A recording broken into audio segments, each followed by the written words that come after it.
Hi అండి అందరికీ. Monday రోజండి మినీ వ్లాగ్. నాని స్కూల్కి వెళ్ళేసరికి నా రొటీన్ వ్లాగ్ అండి. ప్రతిరోజు ఇదే ఉంటుంది. ప్రపంచంలో ఉన్న ఆడవాళ్ళందరికీ హడావిడి హడావిడి.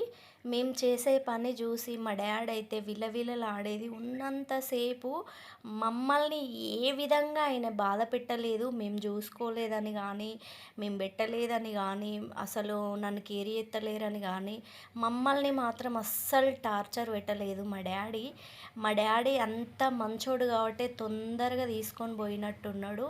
చెడ్డవాళ్ళని మాత్రం భూమి మీద ఉంచుతాడండి భగవంతుడు మాత్రం.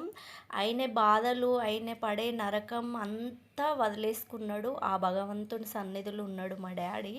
కానీ మాకు తన ప్రేమ లేకుండా అయిపోయింది. తన ప్రేమ దూరమైనందుకైనా మా ఆయన మాత్రం మా డాడీ లెక్క చూసుకుంటాడు. ఎందుకంటే నాకు నెక్ పెయిన్, బ్యాక్ పెయిన్ ఉంది కదా. నేను పడే అవస్థకు పాపం ఆయన డ్యూటీకి వెళ్ళొచ్చి ఆయనకు కూడా అక్కడ ఇబ్బందే కదా. బావి కాడ డస్టు అంత బొగ్గు కదండి పైన. ఎండ అసలు మర్రక మస్తు అంటే ఘోరంగా నెరవడుతుండట. సీసీ కెమెరాలు ఉన్నాయి. ఒక 2 నిమిషాలు కూడా ఇట్లా కూర్చోలేకపోతారట.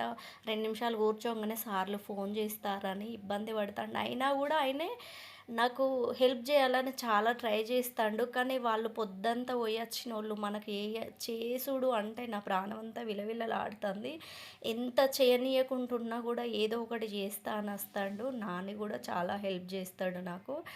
పాప ఉంటే మాత్రం ఆమె ఉన్నంతసేపు ఆమె చేసుకుంటుంది. నేనైతే ఈ బ్యాక్ పెయిన్ వల్ల చాలా అంటే చాలా సఫర్ అవుతున్నా. ఎంత ఓర్చుకొని వీడియోస్ తీస్తున్నానో నాకు తెలుసు. నేను ఎంత అవస్థ పడుతున్నానో. ప్లీజ్ అండి, మీకు ఎవరన్నా డాక్టర్స్ తెలిసిన వాళ్ళు ఉంటే కామెంట్ చేయండి. నేను నరానికి ఇంజెక్షన్ కూడా వేయించుకున్నా. చెట్ల మందులు అయినాయి, అన్నీ అయిపోయినాయి. అసలు నాకు తగ్గట్లేదు. ఎవరన్నా సలహా ఇస్తారేమో అని నేనైతే పదే పదే చెప్తున్నా. ఊకే బోరు కొడుతుంది చెప్పి అని అనుకోకండి. మీకు ఎవరన్నా తెలిసిన వాళ్ళు ఉంటే ఖచ్చితంగా కామెంట్ చేయండి.